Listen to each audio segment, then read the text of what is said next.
Welcome to the deep dive. Today we're going to be taking a deep dive into Bohmian mechanics. It's a really fascinating and often misunderstood interpretation of quantum mechanics, and you are interested in the philosophy behind it. And I have to say that's right up my alley. We're going to be unpacking the Stanford Encyclopedia of Philosophy's entry on Bohmian mechanics. Don't worry, we'll break it down into nice, clear, understandable pieces, even if you're not a physicist. Yeah, it's a perfect topic for philosophical exploration. Bohmian mechanics really forces us to rethink some of our basic assumptions about reality, causality, and, the nature of the quantum world. So to kick things off, let's talk about the elephant in the room, or should I say the cat in the box. Quantum mechanics has always had this kind of air of mystery, this fuzziness about what it's actually describing. Even Schrödinger, one of its founders, had doubts. His famous thought experiment with a cat both alive and dead inside a box was meant to highlight the absurdity of applying this idea of superposition to macroscopic objects. Right. Schrödinger was really grappling with the implications of the wave function, the mathematical description at the heart of quantum mechanics. The wave function can represent a superposition of states, like the cat being both alive and dead. But that makes sense for tiny particles, not for everyday objects. It's a philosophical dilemma as much as a scientific one, right? What does it mean for something to exist in multiple states at once? Yeah, and Schrödinger wasn't alone in his skepticism. Einstein famously argued against the completeness of quantum mechanics, too. His EPR paper, co-written with Podolsky and Rosen, really gets into the weeds of this, specifically with these ideas of quantum entanglement and locality. Basically, Einstein believed there had to be more to the story than just probabilities and randomness. The EPR paper is really a cornerstone of this whole debate. It essentially argues that if quantum mechanics is complete, then it implies this spooky action at a distance, where measurements on one particle instantaneously affect the state of another, even if they're light years apart. Einstein found this deeply unsettling because it seemed to violate this principle of locality. You know that things can only be directly influenced by their immediate surroundings. It's fascinating how deeply intertwined the science and philosophy are here. Hmm. For a long time, it was believed that adding any kind of hidden variables to quantum mechanics to make it more deterministic was impossible. Von Neumann, a giant in the field, had even offered a mathematical proof against it. Yeah, that's where John Bell comes in. He's kind of our knight in shining armor for hidden variables. Bell showed that von Neumann's proof was flawed, too restrictive in its assumptions. And guess what?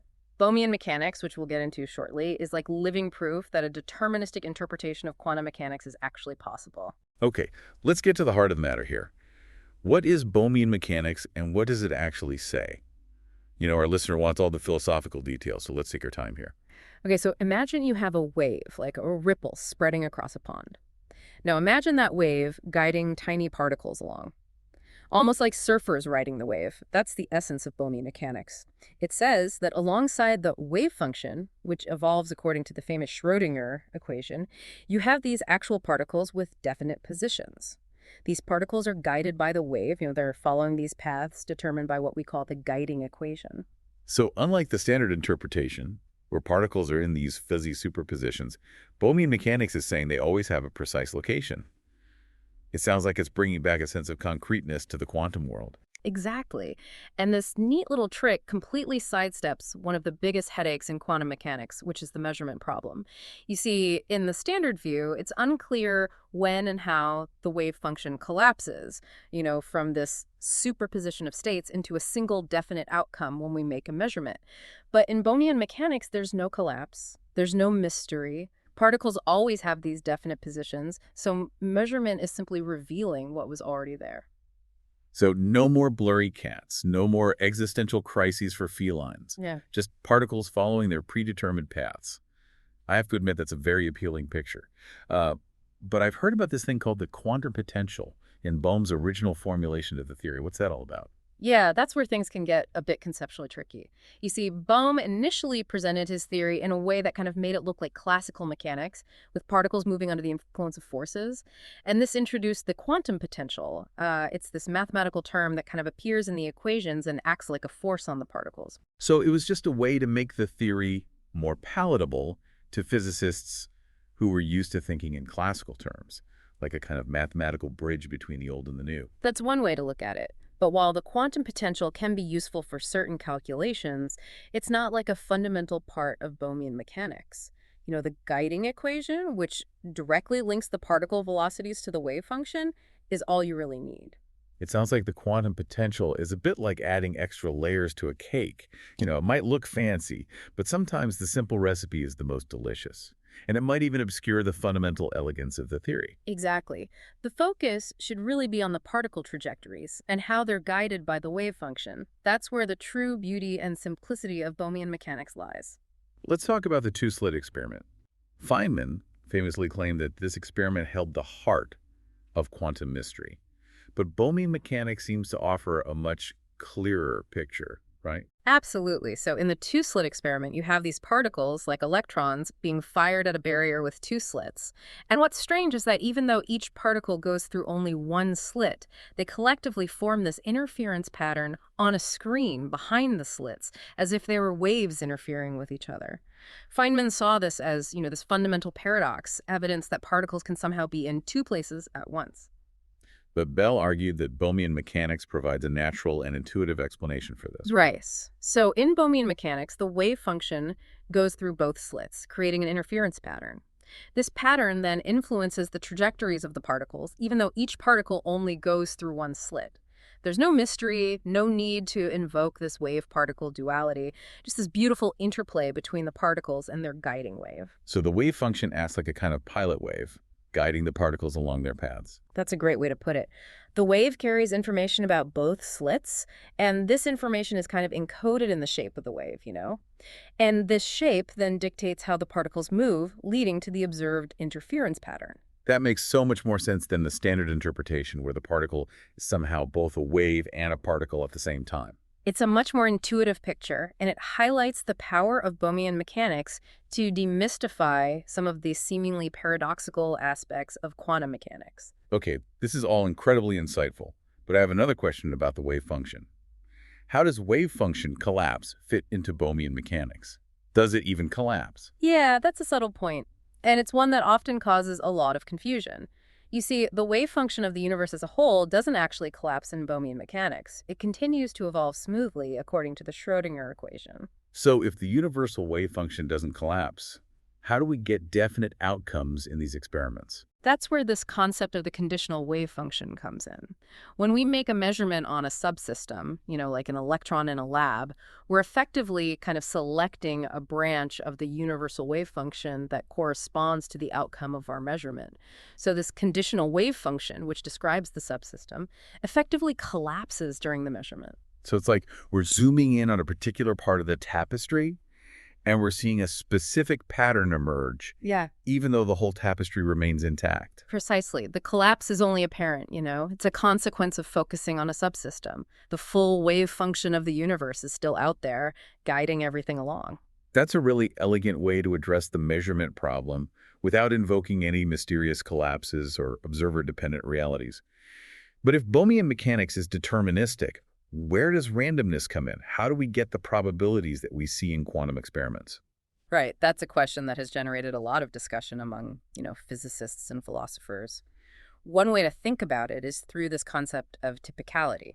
So imagine you have this vast universe with particles distributed according to some initial conditions. If those initial conditions are what we call typical, meaning they belong to this large set of possible initial states, then the statistical behavior of the particles over time will naturally reflect the probabilities that we observe in quantum experiments.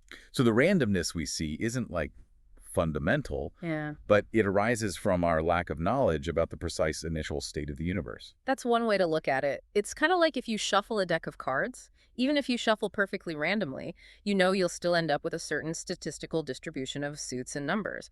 The randomness isn't really in the shuffling process itself, but in the specific arrangement of the cards after you've shuffled them.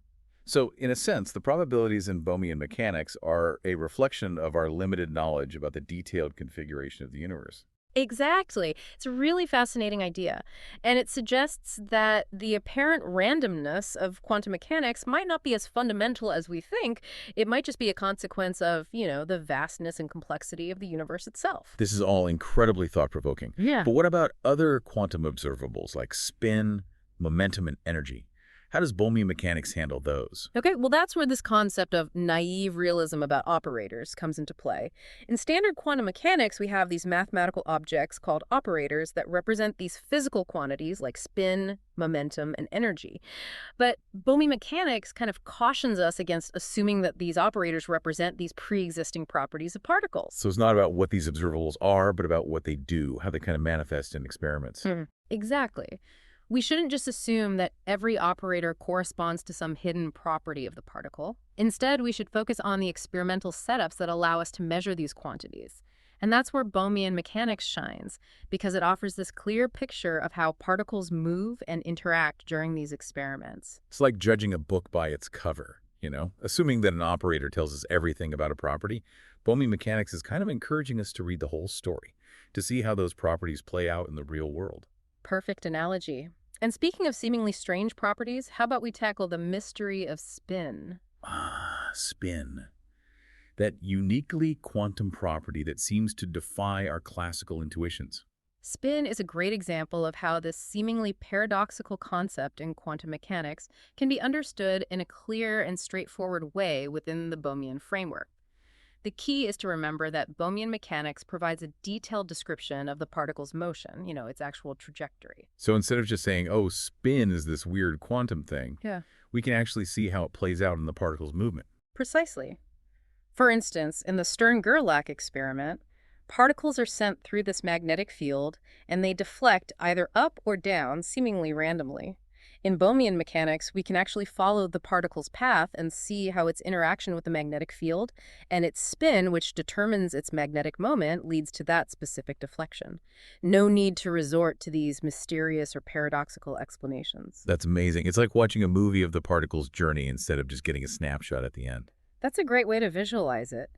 And this detailed picture also helps to demystify another seemingly strange concept: contextuality. Contextuality. Isn't that the idea that the result of a measurement depends on what other measurements are being made at the same time? Yeah, that's the basic idea. It's often presented as this very strange feature of quantum mechanics. But in Bohmian mechanics, contextuality simply reflects the common sense notion that the outcome of an experiment depends on how the experiment is performed. So it's not that the particle is being tricky or changing its properties depending on the context, but rather that different experimental setups will naturally lead to different results. Exactly right. It's like asking someone to describe a painting. Their description might change depending on whether they're standing close up or far away. Whether the room is brightly lit or dimly lit, it doesn't mean the painting itself is changing. It's just that the context influences what we see and how we describe it. Makes perfect sense. Now I think it's time to address the elephant in the room, the aspect of Bohmian mechanics that often raises eyebrows. Non-locality. Bohmian mechanics is inherently non-local, right? Yes, that's correct. And it comes directly from the non-locality that's already present in the wave function itself. The guiding equation, which determines the particle's velocities, can depend on the positions of other particles, no matter how far apart they are. So even if particles are separated by these vast distances, their movements can still be correlated. That's right. And this is one of the most mind-bending aspects of quantum mechanics, one that Einstein famously called spooky action at a distance. But Bohmian mechanics doesn't shy away from this. It kind of embraces non-locality as a fundamental feature of reality. This raises a really interesting philosophical question. If Bohmian mechanics is non-local, how does that square with this idea that nothing can travel faster than light? Isn't that a contradiction? That's a great question, and it brings us to this issue of Lorentz invariance, which is the cornerstone of Einstein's theory of special relativity. Bohmian mechanics, as it currently stands, is not fully compatible with special relativity. It's what we call a non-relativistic theory. So there's this tension between Bohmian mechanics and one of the most successful theories in physics. There is, and it's a topic of ongoing debate and research. Some physicists believe that, a detailed microscopic description of quantum processes, like the one that Bohmian mechanics provides, might inevitably violate Lorentz invariance. Others are exploring ways to modify the theory to make it compatible with special relativity, or investigating whether Lorentz invariance might emerge as a statistical phenomenon at these macroscopic scales. So it's possible that at the level of individual particles, there might be these subtle violations of Lorentz invariance, but these would kind of average out at larger scales, giving us the appearance of a universe that respects the speed limit of light. Exactly. It's a complex and fascinating problem, and it might require us to rethink our fundamental assumptions about space, time, and causality. But the potential rewards are significant. If we can find a way to reconcile Bohmian mechanics with special relativity, it would be a major step toward a unified and coherent picture of the quantum world. It's amazing to me how a theory that seems so clear and straightforward on the surface can lead to such profound and challenging questions about the very fabric of reality. It really highlights the interconnectedness of physics and philosophy. Absolutely. That's what makes Bohmian mechanics so intriguing, especially from a philosophical perspective. It kind of forces us to confront some of our most basic assumptions about the universe. And speaking of ongoing research, there's another common misconception about Bohmian mechanics that I'd like to address. Some people believe that it can't handle identical particles, particles like electrons that are fundamentally indistinguishable from each other. Right. If Bohmian mechanics is all about particle trajectories, how can it deal with particles that we can't even tell apart? But it's actually simpler than it might seem. The solution is to incorporate the same permutation symmetries into the wave function as in standard quantum mechanics. Permutation symmetries. Can you unpack that a bit? Essentially, it means that the wave function has to reflect the fact that swapping the labels of two identical particles doesn't change the physical state of the system. For particles like electrons, which are fermions, the wave function changes sign when you swap the coordinates of two particles. For particles like photons, which are bosons, the wave function stays the same. So we're kind of imposing the same rules on the wave function, regardless of whether we're talking about standard quantum mechanics or Bohmian mechanics. Precisely. And by doing so, we ensure that the theory can handle both bosons and fermions, without any issues. It's a beautiful example of how Bohmian mechanics can adapt and incorporate these fundamental quantum principles. It's impressive how Bohmian mechanics manages to maintain a clear and consistent picture of particle trajectories, even when dealing with such abstract concepts as identical particles and quantum statistics. Yeah, it speaks to the robustness of the theory and its ability to provide this coherent description of a wide range of quantum phenomena. And speaking of abstract concepts, if you're ready to go even deeper into the philosophical implications of Bohmian mechanics, there's a fascinating idea we should explore: motion on shape space. Motion on shape space. That sounds intriguing. I have a feeling this will be right up our listeners' alley given their philosophical leanings. It stems from what we call relational mechanics, where the focus is on the relationships between particles rather than their absolute positions in space and time. So imagine a universe where the only things that matter are the distances between objects, not their locations on some kind of absolute grid. So it's like saying that the relationships between objects are more fundamental than their coordinates on some imaginary space. Exactly. And what's remarkable is that Bohmian mechanics can be very naturally extended to this kind of framework. In fact, it suggests that our usual notions of space and time might not be as fundamental as we think. They might just be a convenient way of describing reality. So our perception of space and time might be more of a human construct than a fundamental aspect of the universe. It's a radical idea, but one that Bohmian mechanics allows us to explore. It raises these very profound questions about the nature of reality and the role of observers in physics, making it a particularly fascinating topic for, a philosopher. This is really making me think Bohmian mechanics is not just an interpretation of quantum mechanics. It's a gateway to kind of rethinking our most basic assumptions about the universe. I agree. It opens up this whole new way of looking at the quantum world and its connection to the structure of reality itself. Well, I think this is a great place to pause and let our listeners kind of digest all this incredible information. We've covered a lot of ground, but we're just getting started. I'm excited to continue our exploration of Bohmian mechanics. So now that we've, laid out these foundations of Bohmian mechanics and how it elegantly tackles some of the major philosophical conundrums of quantum mechanics, I think it's important to address, some of the criticisms that are often leveled against it. For a theory that seems to provide such a clear and intuitive picture of the quantum world, it's surprising how much resistance it kind of encounters. It's true. Bohmian mechanics often gets labeled as, too complicated or too strange, even unnecessary. So let's unpack some of these objections and see if they hold water. One common criticism I've heard is that Bohmian mechanics is just a more complex version of standard quantum mechanics, because it adds all these extra elements, these hidden variables that determine particle positions. Why bother with all that if it makes the same predictions? Well, that's a fair point. But it's crucial to remember what we are actually trying to achieve here.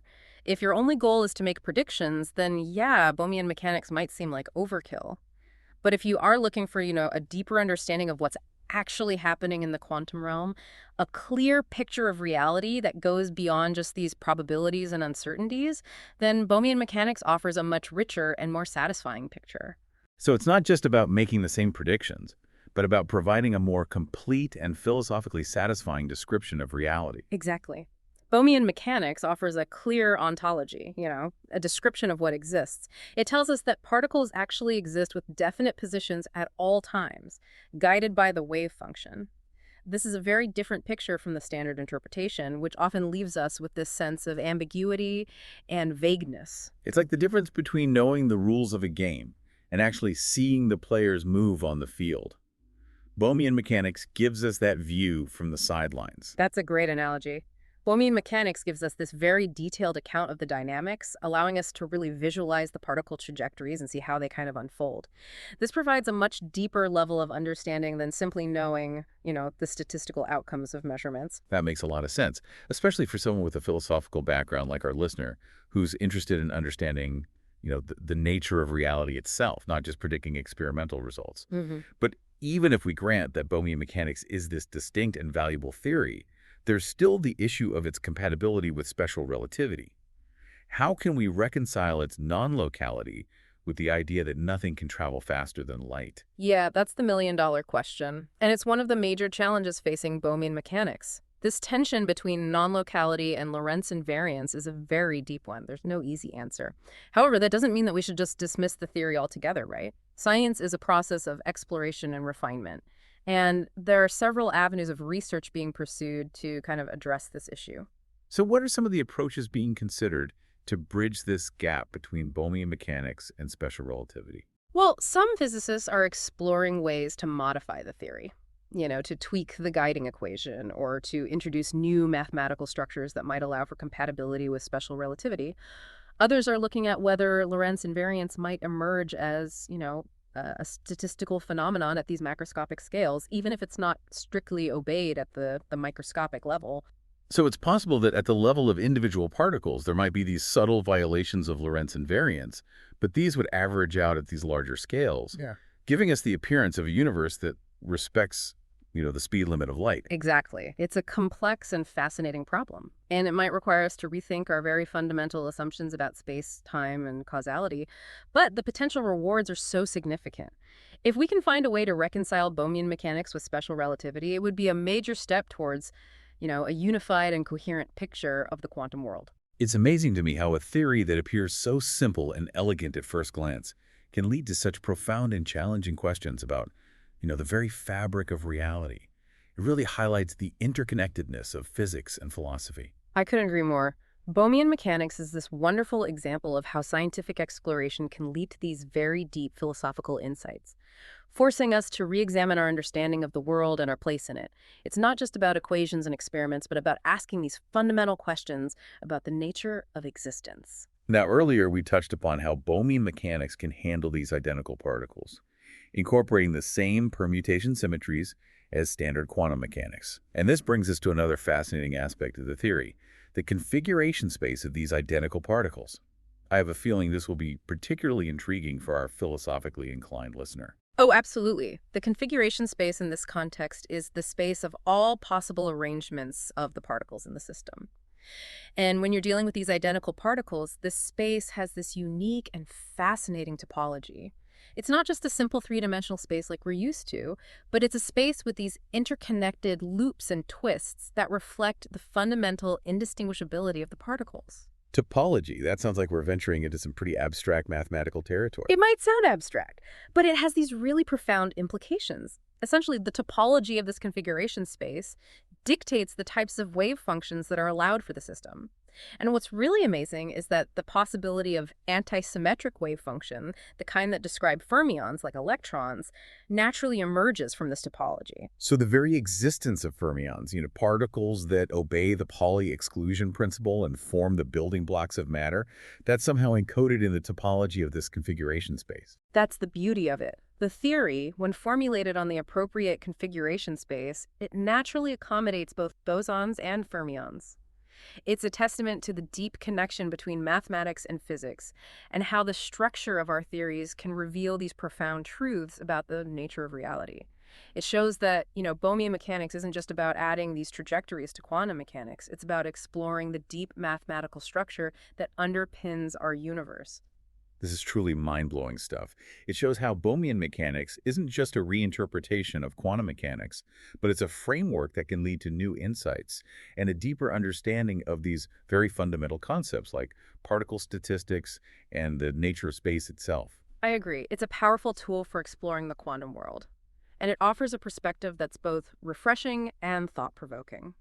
Speaking of thought-provoking, I'd like to kind of circle back to something you mentioned earlier about Bohmian mechanics offering a more fundamental understanding of quantum mechanics than the standard interpretation. Can you elaborate on that a little bit? Sure, so the standard interpretation of quantum mechanics, often called the Copenhagen interpretation, is notoriously kind of vague when it comes to describing what's actually happening at the quantum level. It often relies on these very abstract mathematical concepts like wave function collapse and this observer-dependent reality, which can be really difficult to grasp intuitively. Bohmian mechanics, on the other hand, provides a much more concrete and visualizable picture. It's like the standard interpretation kind of tells us the rules of the game, but Bohmian mechanics shows us the players on the field. Hmm. We see the particles moving along their definite paths, guided by the wave function. It kind of demystifies the whole process. That's a great way to put it. This clarity of description is especially helpful when it comes to understanding phenomena like non-locality, which can seem utterly baffling in the standard interpretation. In Bohmian mechanics, the non-local correlations, they arise very naturally from the way the wave function guides the particles. It's a feature, not a bug. It's like the standard interpretation says, spooky action at a distance, just accept it. But Bohmian mechanics actually shows us the mechanism, the way the wave function connects these particles across these vast distances. It makes the spookiness a little less spooky. Exactly. It's about providing a clear and coherent account of how things work, not just saying, well, that's just how quantum mechanics is. I love how Bohmian mechanics kind of embraces the strangeness of quantum mechanics, while also offering a way to make sense of it. But we've been talking a lot about the theoretical beauty and philosophical depth of Bohmian mechanics. And I'm kind of curious, are there any practical applications of this theory? Does it have any impact on the real world, beyond the realm of these abstract ideas? That's a question that often comes up, and it's understandable to wonder if a theory that seems so, philosophical actually has any practical relevance. While Bohmian mechanics hasn't yet led to any, technological breakthroughs or revolutions in physics, it does have some interesting and potentially very useful applications, particularly in the fields of quantum chemistry and condensed matter physics. So it's not just a philosopher's playground. Not at all. For example, Bohmian trajectories, the paths that particles follow according to the guiding equation, can be used to visualize and understand chemical reactions in a way that's really not possible with standard quantum mechanics. They provide this very detailed picture of how atoms and molecules interact, offering insights into the mechanisms of chemical bonding and reactivity. So while it might not be building new gadgets or explaining dark matter just yet, it's providing valuable insights into the microscopic world that have, practical implications for fields like chemistry and material science. Precisely. It's a reminder that even the most abstract and seemingly esoteric theories can have these unexpected practical values. The pursuit of fundamental understanding often leads to unexpected applications down the road. It seems like Bohmian mechanics is kind of an underdog in the world of physics. It offers this very clear and intuitive picture of the quantum world. Yet it faces considerable resistance and skepticism from the mainstream. I wonder why that is. Yeah, that's a complex question, and there's no easy answers. There are historical reasons, sociological factors, and philosophical biases at play. The history of science is full of examples of theories that were initially met with resistance, only to be later recognized as groundbreaking. Sometimes it just takes time for new ideas to take root, especially when they're challenging, the prevailing paradigms. It makes you wonder if there are other Bohmian mechanics out there, other hidden gems just waiting to be discovered and appreciated. I wouldn't be surprised at all. The universe is full of mysteries, and our current understanding of physics is, almost certainly incomplete. Who knows what amazing insights and revolutionary theories are just around the corner, waiting for someone with the right perspective to bring them to light. It's a great thought to end on. But before we kind of wrap up our deep dive into Bohmian mechanics, one more area I'd like to touch on, quantum cosmology. It's a vast and complex subject, but I'm curious to know how Bohmian mechanics applies to the universe as a whole, especially since our listener is interested in, the philosophical implications. Yeah, quantum cosmology is indeed a fascinating field, and it's one where Bohmian mechanics offers a really unique perspective. In standard quantum mechanics, we run into this notorious measurement problem when we try to describe the universe as a whole. If the universe is this quantum system, who or what is the observer outside of it to collapse the wave function? It's like a paradoxical situation, almost a philosophical dead end. Yeah. But Bohmian mechanics neatly sidesteps this problem. You see, the wave function of the universe, it doesn't need to collapse. It simply continues to evolve, guiding the particles along their trajectories. And those particles, represent the physical reality of the universe. So we have this deterministic, evolving universe governed by the wave function and the guiding equation, with no need for these mysterious collapses or these external observers. Exactly. And this has some really intriguing implications for our understanding of the very early universe. The Big Bang and the nature of space and time. In Bohmian cosmology, the Big Bang singularity, this point of infinite density and temperature that standard cosmology posits, it's actually replaced with a more gentle and well-defined beginning. So instead of this abrupt and kind of mysterious beginning, we have a universe with a history, a story that extends back to even before the Big Bang. It's a compelling possibility, and it highlights how Bohmian mechanics can offer new perspectives and alternative scenarios in cosmology. It really challenges our assumptions about the origins of the universe and the nature of time itself. This is opening up a whole new avenue of exploration, like a cosmic deep dive waiting to happen. It seems like every time we delve deeper into Bohmian mechanics, we uncover these new layers of complexity and philosophical depth. It's a journey that challenges our understanding of reality and invites us to kind of reconsider our place in the universe. I agree. Bohmian mechanics is this treasure trove of insights, and it continues to offer these new perspectives on the nature of the quantum world and its relationship to the macroscopic world that we experience. Well, I think this is a good place to take a breather. We've explored a lot of challenging and fascinating ideas, and I think our listeners kind of need some time to digest it all. I agree. Let's take a short break, and when we come back, we'll wrap up our deep dive into Bohmian mechanics, focusing on the key takeaways and what it all means for our understanding of reality. Welcome back to the Deep Dive. We've been on quite a journey exploring the ins and outs of Bohmian mechanics, this theory that challenges some of our most basic assumptions about the quantum world. I feel like we've just scratched the surface, but it's time to start wrapping things up. It's been a fascinating discussion, and I hope our listener, with their philosophical inclinations, has found it illuminating. We've covered a lot of ground, from the fundamental principles of Bohmian mechanics to its implications for cosmology and the nature of reality itself. Now, let's try to distill some key takeaways. Yeah, for me, one of the biggest aha moments was realizing how Bohmian mechanics resolves the measurement problem, that perennial headache in quantum mechanics. It does this by just saying particles have definite positions all along, guided by the wave function. Right. No more blurry cats. No need for an observer to collapse the wave function. In Bohmian mechanics, measurement is simply revealing a property that was already there, a pre-existing position, rather than a potentiality that's suddenly made real. And this picture of particles with these definite trajectories guided by the wave function, it's so much more intuitive than the standard interpretations talk of superpositions and probabilistic clouds. It makes you wonder why Bohmian mechanics isn't more widely accepted. That's a question that has puzzled many. Part of it might be historical. Bohmian mechanics was developed later, after the Copenhagen interpretation had already gained a foothold. But there are also philosophical biases at play. Some physicists are really uncomfortable with the idea of non-locality, which is inherent in Bohmian mechanics. They find it difficult to reconcile with the idea of a universe where nothing can travel faster than light. It's interesting how certain interpretations of quantum mechanics can almost become entrenched, like philosophical camps. Yeah. But if we're being truly open-minded, Bohmian mechanics offers a compelling alternative that deserves, serious consideration. Absolutely. And let's not forget its elegance in addressing other quantum mysteries, the way it handles the two-slit experiment, for instance. It's far more intuitive than saying a particle somehow goes through both slits at once. Right. In Bohmian mechanics, the particle goes through one slit, but its path is influenced by the wave function, which does go through both slits. It's like the wave function is carrying information about both paths, guiding the particle along its way. It's a subtle but crucial distinction, and it highlights the power of Bohmian mechanics to demystify some of these seemingly paradoxical aspects of quantum behavior.